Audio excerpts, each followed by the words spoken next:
Kim.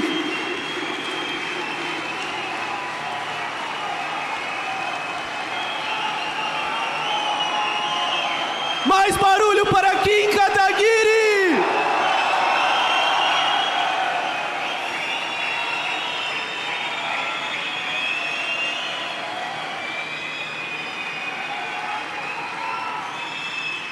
Boa tarde, missão! Como foi bem colocado aqui para vocês, o nosso partido é o único partido baseado em projeto. Um projeto de país, que tem proposta, que entra no detalhe. Eu tinha prometido para vocês que os planos de governo dos outros candidatos à presidência da República, perto do nosso, seriam cartinhas para o Papai Noel. Agora vocês vão ver que a vergonha que eles vão passar é ainda maior. Nós trouxemos o que existe de melhor no mundo para implementar no nosso país. Nós trouxemos o que há de vanguarda no mundo, em todos os setores. E os senhores verão no livro amarelo, em absolutamente todos os setores, nós trouxemos o que há de melhor para o nosso governo.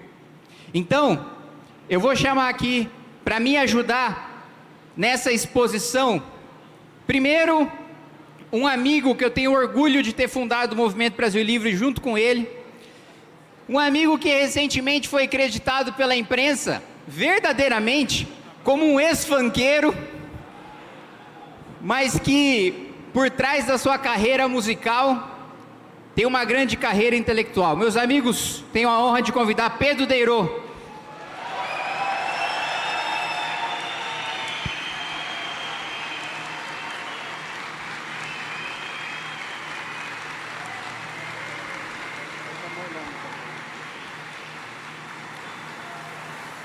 E um dos principais responsáveis pelo livro amarelo, uma das pessoas, se não a pessoa, que mais se dedicou para fazer com que a gente tivesse uma pesquisa profunda, para garantir que a gente tivesse as melhores propostas, para garantir que fosse um trabalho técnico impecável, nosso coordenador do livro amarelo, Orlando Lima.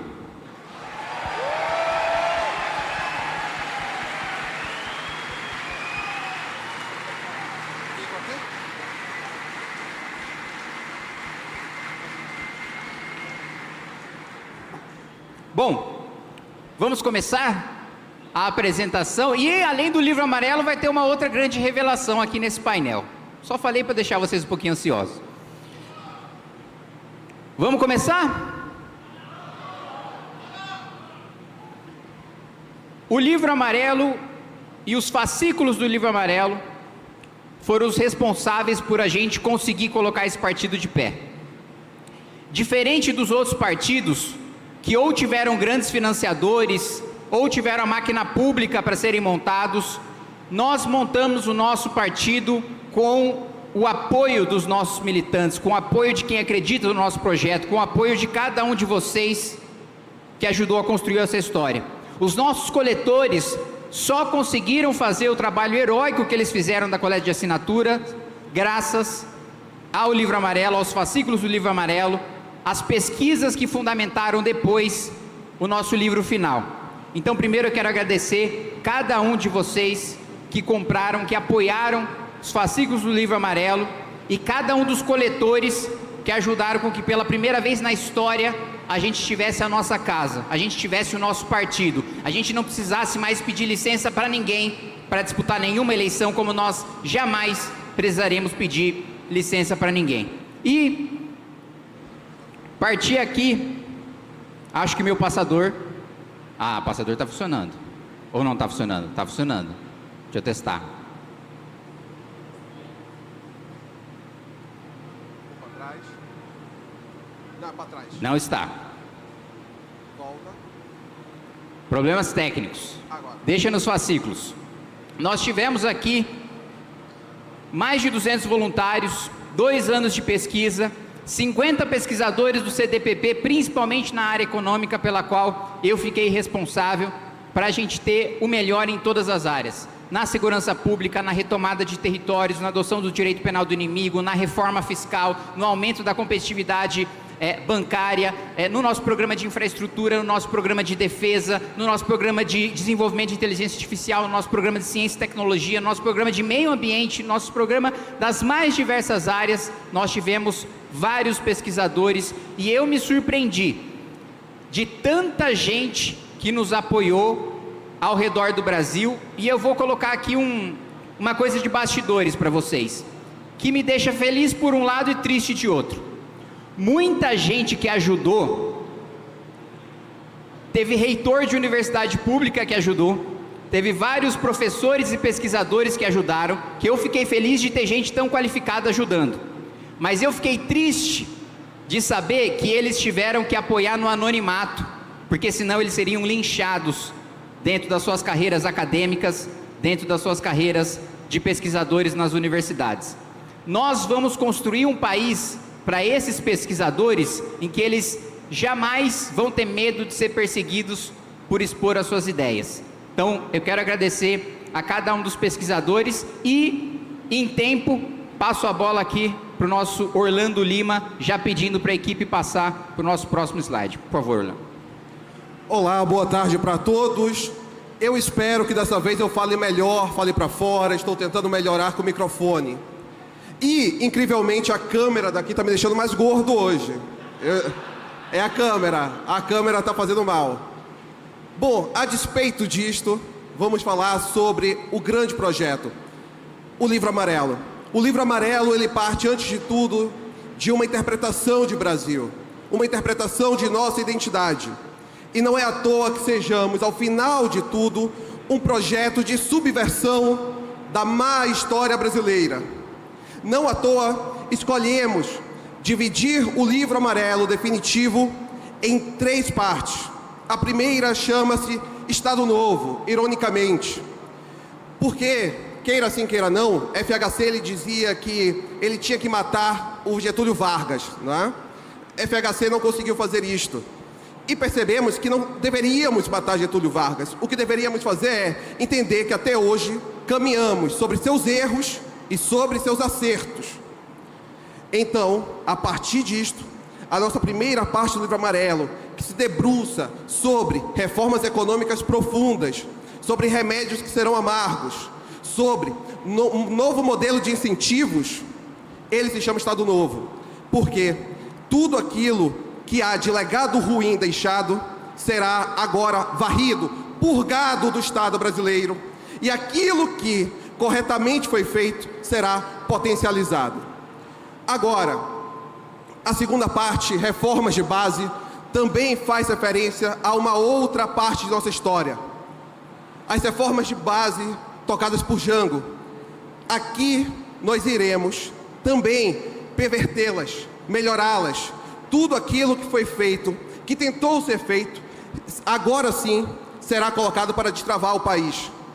A história do Brasil é de um país interrompido, um projeto de nação que não conseguiu se concretizar. Em certo sentido, somos um país, mas não uma nação. E pouco a pouco, os nossos maus governos, os nossos maus homens, levam o Brasil para o pior dos abismos. Nós estamos agora em um momento decisivo da história, em que todo mundo está a dobrar para um caminho e nós não sabemos para onde irmos. Os grandes países têm grandes responsabilidades. É próprio do nosso tamanho. E nós iremos destravar o país para isso. Não à toa também, nossa terceira parte, para construir uma civilização tropical como somos, a maior de todas, é País do Futuro. Stefan Zweig escreveu o livro que nós publicamos na nossa editora, não é? Brasil, País do Futuro. E, corretamente, a nossa terceira parte tem esse nome, País do Futuro, porque finalmente iremos construí-lo. E para poder deixar claro, e eu vou fazer de forma rápida uma anedota, prometo que será rápida, uma anedota. Este ano especialmente, conheci pessoas que confiam muito no nosso projeto. Conheci Pedro Puerta, que é um brasileiro, luso-brasileiro, que mora em Portugal, com uma família lindíssima, e ele quer retornar ao Brasil. E ele retornará ao Brasil quando vencermos as eleições. Conheci a Magna e seu marido Tiago, pai de um homem que é inteligentíssimo, o Daniel. também querem voltar ao Brasil. Voltarão quando vencermos. O futuro de muitas pessoas depende do nosso projeto. O futuro do país, desta nação, depende também do nosso projeto. É o futuro de cada um de vocês. Por isso, o nosso livro traz essas bases. O próximo. Próximo.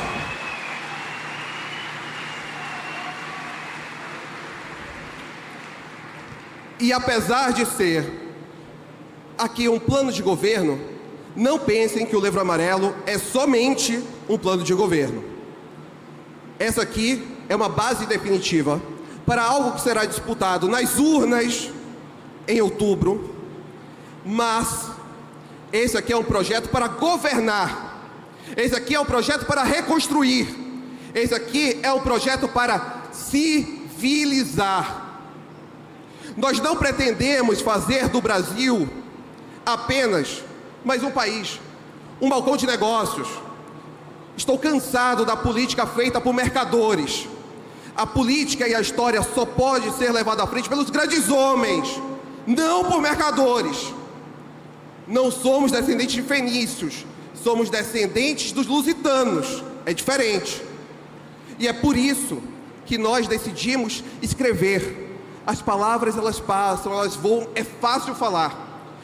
O nosso documento estará para a história como todos os grandes documentos históricos. Vocês terão em mãos algo que redefinirá a posição do Brasil no mundo e a posição de vocês no Brasil.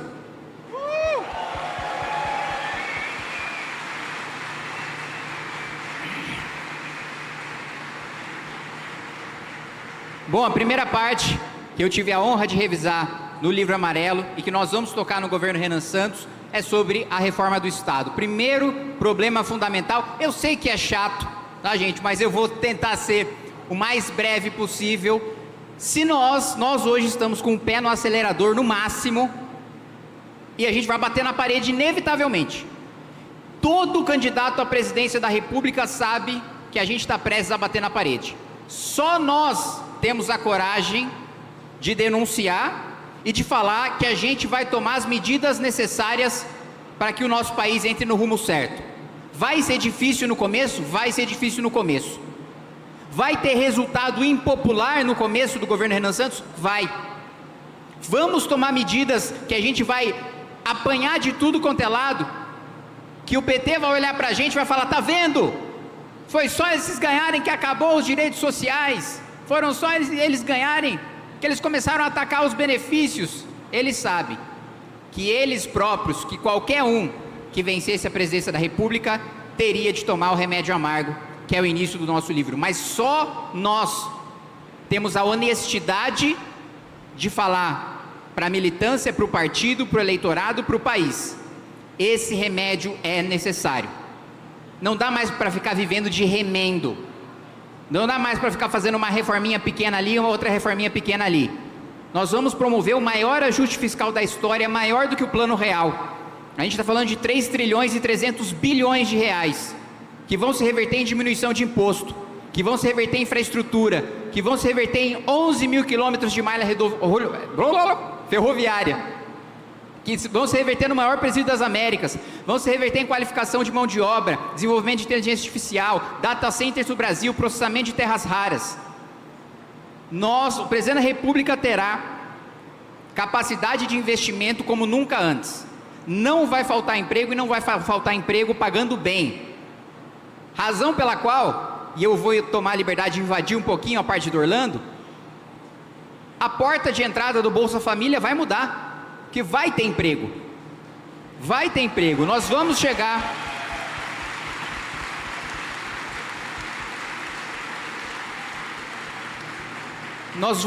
para o cidadão saudável, com capacidade de trabalho e falar, você quer receber o quíntuplo do Bolsa Família trabalhando?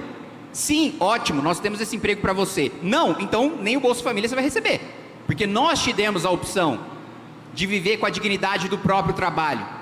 Nós te demos a opção de receber muito mais, de dar um futuro melhor para sua família, para os seus filhos, para os seus netos. Se você não quis, a responsabilidade é sua, não é da sociedade. A gente avança também no prendeu, matou. Não tem como falar de Livro Amarelo sem falar do Prendeu Matou. E já foi antecipado aqui pelo nosso coronel Medina que ele vai liderar a operação no primeiro dia de governo Renan Santos de retomada de território no estado do Rio de Janeiro. E eu faço aqui, eu não falei isso com o Renan, tá?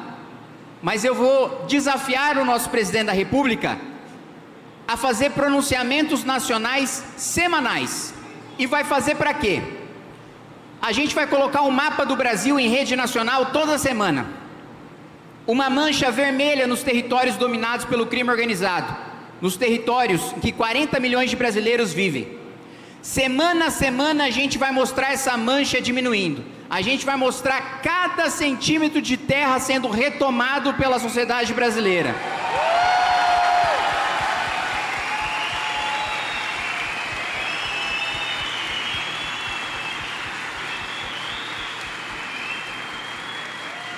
Vai ser uma operação de libertação. O morador da periferia não vai mais ser obrigado a comprar o gás superfaturado, a energia, a internet do crime organizado.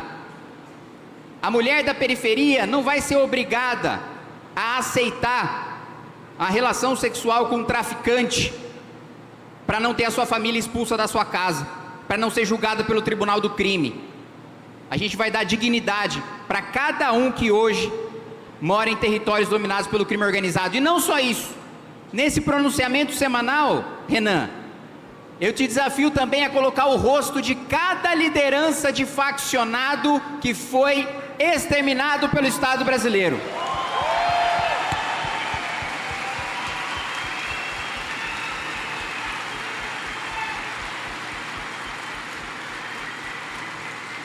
O choque de lei e ordem que será dado nesse país não tem precedente. E não é só um choque de lei e ordem para o crime organizado. É um choque de lei e ordem para a classe política também. A lei de responsabilidade gerencial. Prefeito que não colocar o seu município num patamar civilizado, mínimo de saneamento básico, de saúde, de educação, vai ficar inelegível. Vai perder o seu direito de disputar a eleição. Não vai poder, não vai existir mais no nosso país uma cidade com 2% de esgotamento sanitário que contrata show do Wesley Safadão. Isso acabou no nosso governo. Nunca mais vai acontecer.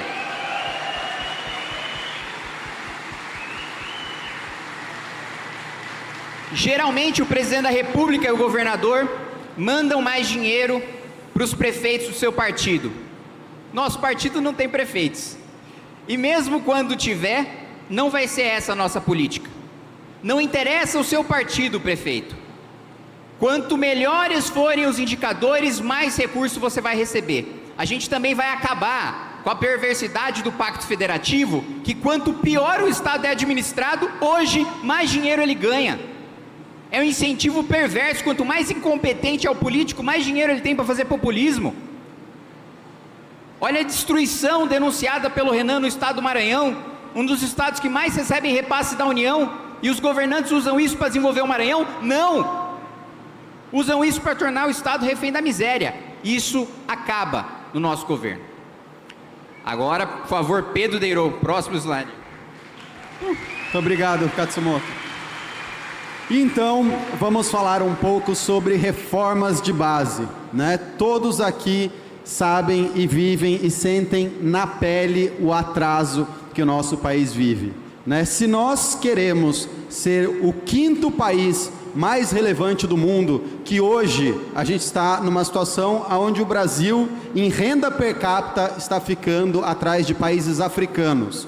Esse é o estado do Brasil hoje. E a gente precisa das boas ideias, sim, mas graças à revolução tecnológica, hoje, boas ideias são commodity. O que nós temos, e o que eu estou vendo em vocês aqui, além de boas ideias, é coragem de imaginar um Brasil melhor e uma coragem ainda maior de implementar essas ideias. Então, quando a gente fala aqui em cidadania pela produtividade, é o que o Kim falou, não é justo num país onde a renda média é R$ 2.500 do cidadão que trabalha, que ele custeie um Bolsa Família de R$ 600 para quem não trabalha, ainda mais para quem está em posse das suas faculdades e pode trabalhar. na cidade onde eu tinha minha fazenda de tomate, 3 horas da tarde, você ia num bairro cheio de marmanjo parado, bebendo, num dia de semana. Isso é um tapa na cara de todo brasileiro que acorda cedo, trabalha, produz, enfrenta uma burocracia enorme. No nosso governo, na nossa visão de mundo, na nossa imaginação, se você pode trabalhar, você vai trabalhar. E nós vamos criar os meios para você trabalhar com dignidade e que para você ganhe bem, mas um país hoje, onde a renda média é R$ 2.500, subsidiar Bolsa Família de R$ 600, isso não é justo e todo mundo aqui sabe disso. Quando a gente vai para a Missão Rondon, a gente está falando do quê? De infraestrutura. O Brasil tem 30 mil quilômetros de malha ferroviária hoje. A China tem 160 mil, Estados Unidos 250 mil. Lá no Paraná, na Ferrogrão, para vocês terem uma ideia, como é um absurdo isso, a gente estava tentando fazer a linha que escoar os grãos paranaenses para o litoral. A gente não pôde fazer, a obra ficou 2 anos parada, porque a FUNAI pegou vários municípios paranaenses e falou assim: tem terra indígena aqui, então vocês não podem, obrigou as prefeituras a contratarem antropólogos para poder liberar uma obra, sendo que algumas dessas prefeituras estavam mais de 100 quilômetros de distância da onde passa a linha do trem.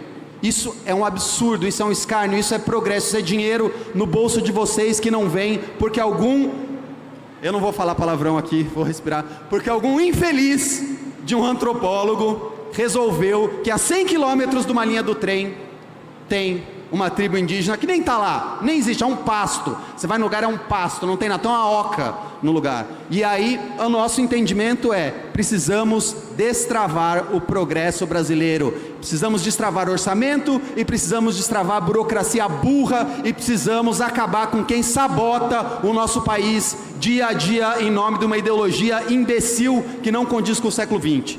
Chega de saudade, também, como estamos falando de ideologia, estamos falando de cultura, Cultura, chega de saudade, estamos falando da glória da bossa nova. Nossa indústria de soft power brasileiro, o nosso poder cultural precisa voltar a ser grande. Não dá para a gente ter Lei Rouanet que banca artista que tem muita grana. Esses caras têm um teto. Não dá para Maria Bethânia ir lá e pegar 3, 4 milhões de reais de subsídio para fazer um site de poesia. Pelo amor de Deus, gente. Precisamos ter programas, sim, de incentivo à cultura, mas que faça uma boa cultura que sirva como soft power real para o Brasil no mundo, como a Coreia fez com o K-pop. Precisamos fazer isso, não precisamos vender favela ideológica goela abaixo dos outros países. Temos aqui SUS, fila zero, Todo mundo sabe que o SUS, quem já teve que usar, é problemático. 74% dos brasileiros não tem plano de saúde. E hoje como é que funciona? O sujeito chega lá no SUS e ele é atendido por ordem de chegada e não por ordem de prioridade, por ordem de gravidade da sua condição de saúde. Então, o nosso programa visa reorganizar tudo isso com inteligência artificial para priorizar quem precisa ser atendido primeiro. É óbvio, como que um serviço de saúde que atende 74% da população brasileira não fez isso antes? É abismal, mas é como eu falei para vocês no começo, não é só ter as boas ideias, nós precisamos da coragem de implementar elas, e por isso que eu fico muito feliz e muito orgulhoso de ver vocês todos aqui. Para dar um exemplo, no Paraná, um caso que eu fiz agora em Foz do Iguaçu, os paraguaios estão vindo se tratar no SUS brasileiro. O entendimento do Supremo brasileiro, por conta da nossa Constituição, é que vocês devem pagar a saúde de todos, qualquer estrangeiro que vier no Brasil aqui e for se tratar e conseguir tirar um CPF, porque no Paraguai eles vendem CPF, vocês precisam bancar com isso, vocês precisam pagar. Então, basicamente o que o Supremo está dizendo é que o Brasil é o plano de saúde gratuito do mundo inteiro. Não dá, o dinheiro de vocês não pode ser rasgado dia após dia. E no final aqui, formar elites e cultivar o povo. A gente precisa assumir a verdade de que as nossas escolas públicas são fábricas de formar analfabetos. 75% dos brasileiros não conseguem fazer uma operação de matemática básica a pronto de exercer a própria cidadania. Nós estamos vendo aqui, a gente fala, mas como é que o Lula é eleito? Tá aí, as pessoas não sabem fazer conta, quem sabe fazer conta não vota. num cara desses? Quem sabe fazer conta vê o que o cara ganha, o que o cara paga de imposto. As pessoas não sabem fazer conta. Então a gente precisa mudar o método de alfabetização para o método fônico. Essa experiência ideológica que foi feita falhou. Temos que parar de aprovar crianças que não tiraram nota suficiente simplesmente para dizer que o sistema de aprovação funciona. A gente vai lá, a criança não sabe ler, a criança não sabe interpretar texto, a criança não sabe fazer uma conta, mas ela passa de ano. Isso é uma insanidade. E pode saber que nós vamos tentar emplacar isso e vai ter um monte de professor, vai ter um monte de pedagogo que vai falar: é um absurdo vocês quererem que alguém reprove. Todo mundo aqui tinha medo de reprovar na escola e se esforçou e estudou mais para não reprovar. Então, assim, isso é a norma, isso é o básico que vai ser implementado. A gente vê que as nossas ideias muitas vezes são ideias óbvias, mas a gente precisa da coragem de implementar todas.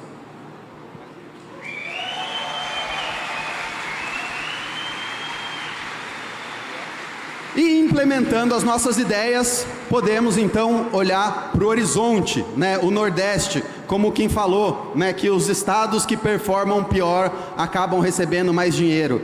Existem experiências que nós podemos replicar. Vamos replicar o que já deu certo no mundo. O modelo chinês, podemos aplicar no Nordeste o que a China fez em Shenzhen, quando eles começaram a entrar no capitalismo, criaram zonas especiais. Nordeste tem zonas especiais com vocação muito boa. A gente tem no Rio Grande do Norte a maior incidência solar do mundo. Você tem um potencial de energia eólica grotesco. O que você tem? Mão de obra no Nordeste jovem, é um dos maiores bolsões de mão de obra jovem do Brasil. Isso precisa estar voltado para a atividade econômica, para a atividade produtiva. E eu tenho certeza que a partir do momento que a gente conseguir implementar uma única zona econômica especial, sem burocracia, com regime tributário especial e começar a dar certo, todos os prefeitos do Nordeste vão bater na porta do Renan Santos e falar: faz uma zona econômica especial aqui no meu município, por favor, que eu quero aumentar minha arrecadação. E aí o pessoal do Sudeste, Sul vai falar: pô, eu também quero esse regime tributário. É óbvio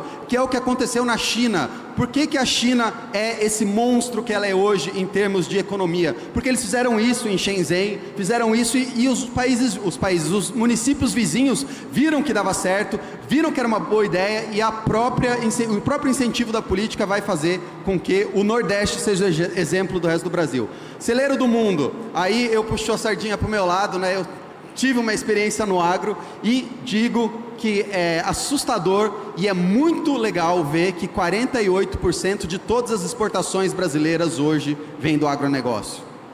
O agronegócio, assim, é a ponta de lança, é a vanguarda hoje da economia brasileira, da balança comercial brasileira. E a gente tem que entender que a gente conseguiu isso, mas tem um risco que precisa ser entendido e precificado. Apesar de tudo isso, somos dependentes do fertilizante internacional. 85% hoje dos nossos fertilizantes vem, principalmente potássio, Rússia e Bielorrússia. Teve guerra na Ucrânia, preço do fertilizante subiu, a nossa balança comercial é afetada. E a gente vai e fala assim: como que a gente resolve isso? Simplesmente dá para entender que nós temos as jazidas no Brasil. E adivinha, quem consegue me dizer aqui por que a gente não consegue explorar a jazida de potássio que existe no Brasil? Porque tem uma tribo indígena em cima de uma reserva de potássio. Não é a tribo, tá? Não é a oca do cara, mas é um território indígena lá. E a gente não consegue explorar as nossas próprias riquezas. A gente tem que ficar à mercê da Rússia, bombardeando a Ucrânia e perdendo o nosso maior ativo, perdendo competitividade. No nosso programa, a gente quer fazer que até 2035, metade do fertilizante usado seja oriundo nosso aqui, ó, para ninguém controlar preço do nosso agro. E ali o mente martelo, que é uma outra riqueza que nós temos, que também dá problema com ONG, vai dar problema com ONG, que são as nossas terras raras. O Brasil tem a segunda maior reserva de terra rara do mundo, a gente só perde da China, mas a China tem tecnologia de extração, tem tecnologia de beneficiamento e tem tecnologia de transformação. Nós não temos. O que vai acontecer? Se Lula ganhar, se Bolsonaro ganhar, o que eles vão fazer? Os países estrangeiros vão vir aqui com o imperialismo mais vagabundo. Vão chegar, vão botar a retroescavadeira, vão perfurar, vão tirar essas riquezas e vão levar embora. A gente vai falar o seguinte para eles, falar, olha, se o Renan ganhar, a gente vai virar e falar, vocês podem tirar, mas em contrapartida eu quero intercâmbio tecnológico com as faculdades brasileiras e com as empresas brasileiras. Quer explorar nossa riqueza? Ensina a gente a ganhar dinheiro, senão não vai levar nada. Senão não vai levar nada, vai levar um tapinha nas costas e volta para casa. É isso, nós temos que ter soberania sobre as nossas riquezas e não simplesmente entregar para quem paga mais, porque um político vagabundo provavelmente vai levar um troquinho para entregar isso. E por fim, a batalha do Brasil, que é uma batalha moral nossa, de todos vocês aqui, que é acabar com as favelas no nosso país. País desenvolvido não tem favela. Ponto. Não é cultura, não é ideologia, não é nada. País desenvolvido não tem favela e acabou. Se tiver ONG falar que tem favela, nós vamos para cima. Se tiver sociólogo falar que tem que ter favela, nós vamos para cima. A quinta economia do mundo não comporta favela. Obrigado.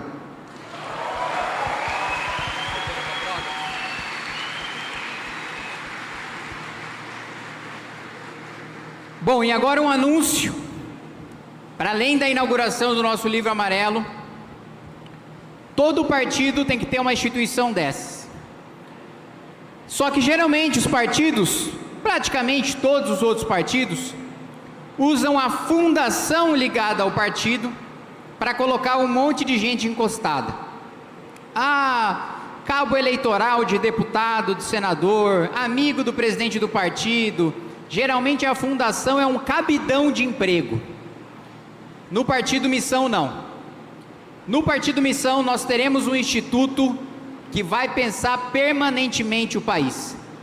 Nós vamos ter um instituto que vai garantir que o livro amarelo não acabe aqui, que vai garantir que esse programa que nós vamos inaugurar hoje seja permanentemente o melhor programa de país. Surgiu algo no mundo novo, funcionou, vamos trazer para cá. Vamos treinar as nossas lideranças para que elas saibam defender, para que elas saibam executar, para que elas saibam propor. Permanentemente os quadros do Partido Missão serão qualificados. Nós faremos do que geralmente nos outros partidos é um cabide de emprego, no nosso será uma grande escola, no nosso será uma grande instituição de pesquisa. Então, meus amigos, eu já vou pedir para passar para o próximo slide e anunciar para vocês a formação do nosso Instituto Livro Amarelo, a fundação do Partido Missão.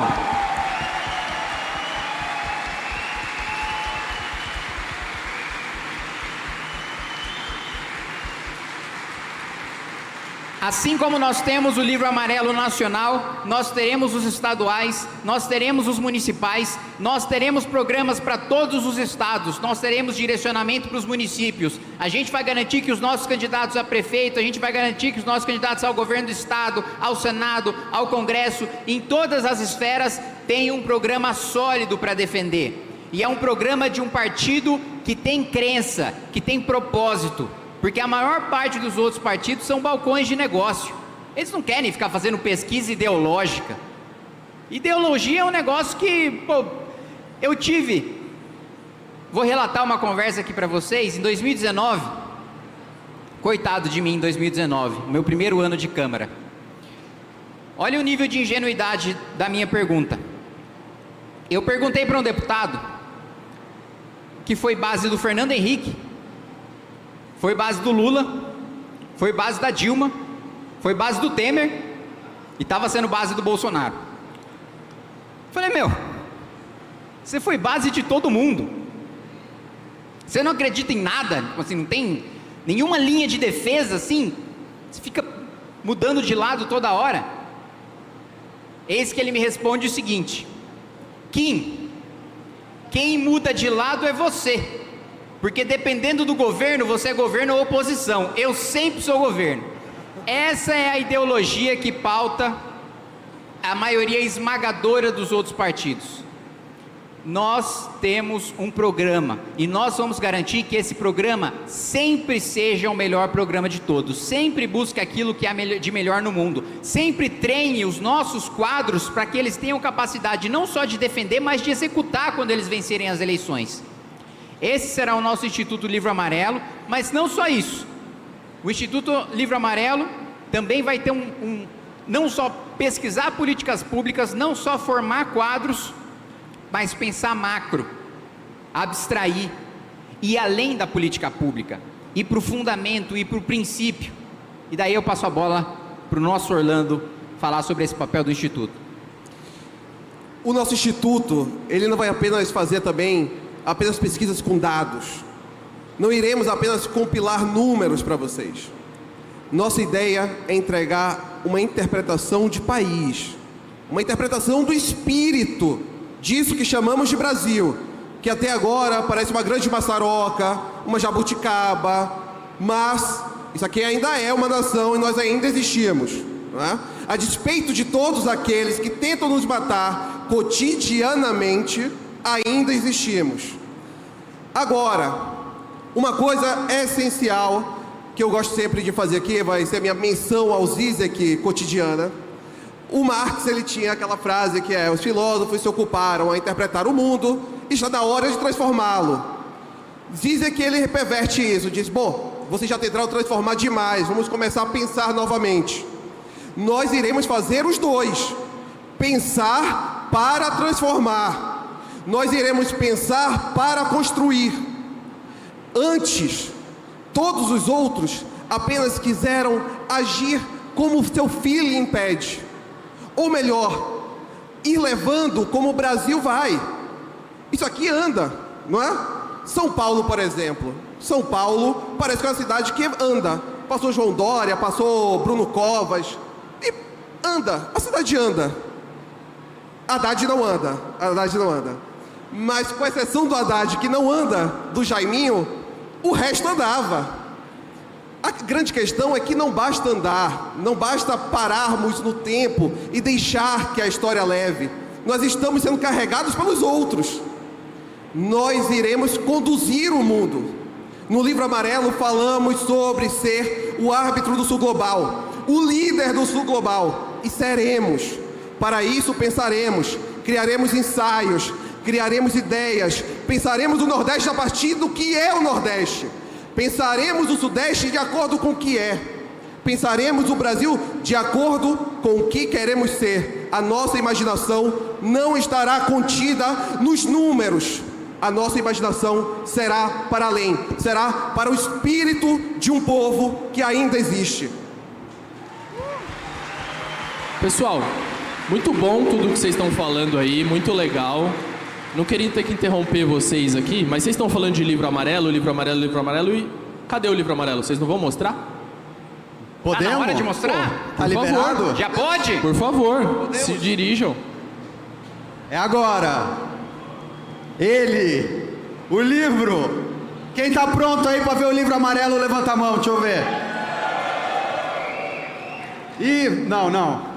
Tô achando que tá fraco ainda. Então vocês não estão prontos. Ano que vem... Vai ficar escondido. Então, obrigado, pessoal. Não vamos mostrar, pode... Bora. De novo, vai.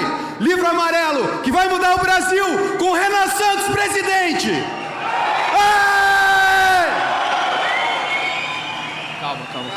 Calma. Tem que levantar. A maioria, aliás, todos os políticos do Centrão, eles puxam cortina, corta-faixa, para inaugurar a obra que compra voto. O Partido Missão puxa a cortina para inaugurar programa de país. No 3. 1, 2, 3.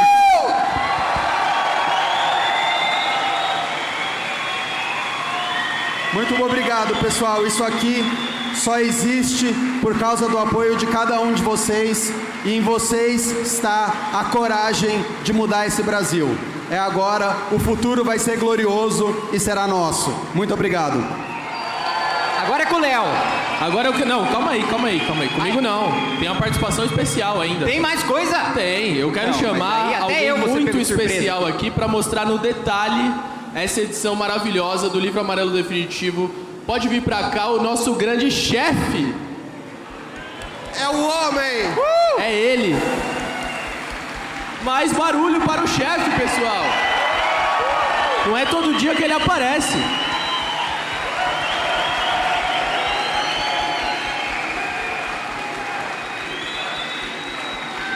Missão, missão, missão, missão, missão, missão, missão, missão, missão, missão.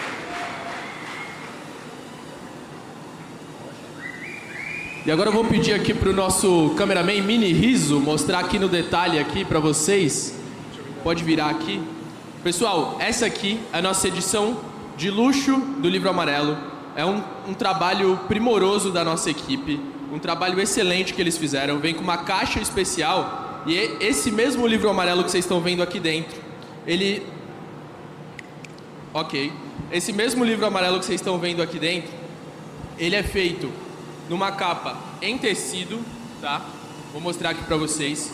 Ele é feito numa capa em tecido, com a borda preta das páginas, com essa linda contracapa, com ilustrações, tá? Então é um livro que também conta com ilustrações nele. Muito obrigado, Pedro Deirô. Um livro ilustrado. O que a gente viu nos bastidores da construção desse livro assim foi um trabalho gigantesco para poder chegar nesse resultado, porque basicamente, até em termos de construção do livro mesmo, fisicamente falando, a gente fez algo que não existe no Brasil, algo que se possa comparar com o que foi feito aqui. Então é um trabalho primoroso. Eu queria pedir uma salva de palmas agora para as pessoas que trabalham nos bastidores para fazer isso aqui acontecer. Um projeto de país tão grandioso quanto o do Livro Amarelo merecia esse nível de entrega. Então, é essencial que a gente possa mostrar isso aqui para vocês.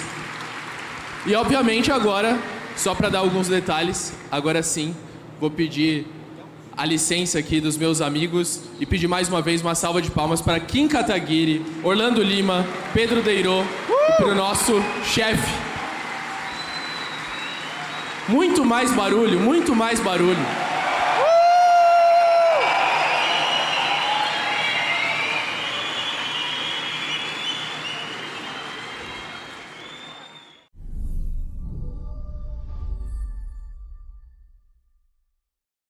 Quer conhecer cada vez mais o porquê a missão é o melhor caminho? Se inscreva e deixe seu like para mais cortes como esse.